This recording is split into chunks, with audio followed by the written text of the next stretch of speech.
is the Samsung Galaxy Note 8.0, which Samsung's own J.K. Shin had confirmed at the end of January. So as you can see here, obviously by the name, it is an 8-inch screen. The resolution is 1280 by 800 and it is a TFT LCD display.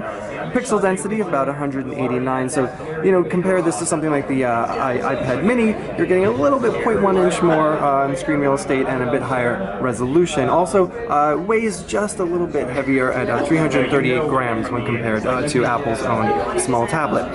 Bunch of innovations here culled together from the Note 2 and the Note 10.1, but one of the greatest things that Samsung went ahead and improved in its Note line is the S Pen now will control the menu and back buttons on the actual tablet itself, which is a great thing because in the past users would have to actually use their fingers and break up the experience. So as you can see here, it still does that S Pen detection and brings up this page giving you your access to S Note and whatnot for all those different templates.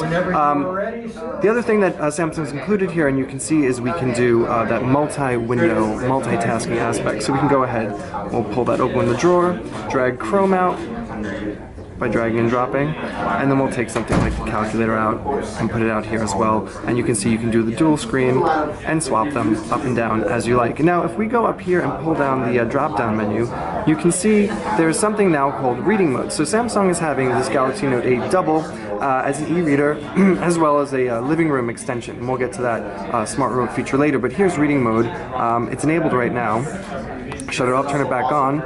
It'll prompt you and let you know that the display is being optimized basically for reading, and you can go ahead and whitelist different e-reading applications like Kindle or Nook or whatnot, but basically it's so that the LCD is not burning your eyes for prolonged reading use.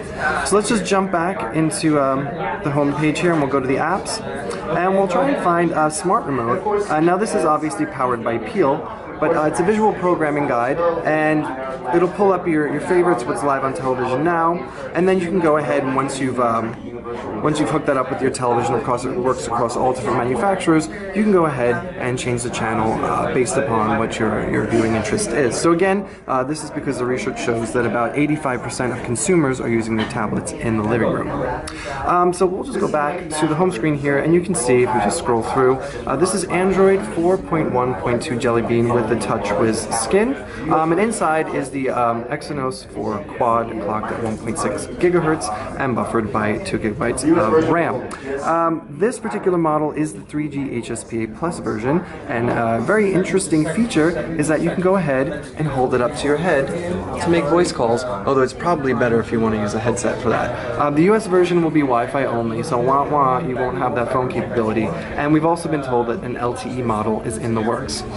So we're just going to go ahead and give you a quick tour of the device. You can see here on the side there is your IR blaster, here is your volume rocker, and then just above that is the power button. We'll go on to the back. You can see it's pretty clean, no extraneous branding, just Samsung and the 5 megapixel camera.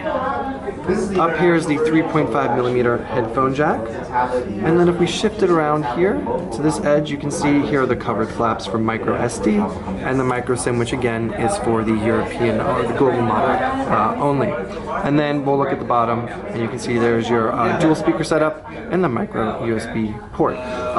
As for pricing and availability, we're still waiting on that information, but we do know that this is expected for a global rollout sometime in Q2. Nothing more specific has been given, and Samsung doesn't expect that it'll be giving any more specifics on that this week at MWC.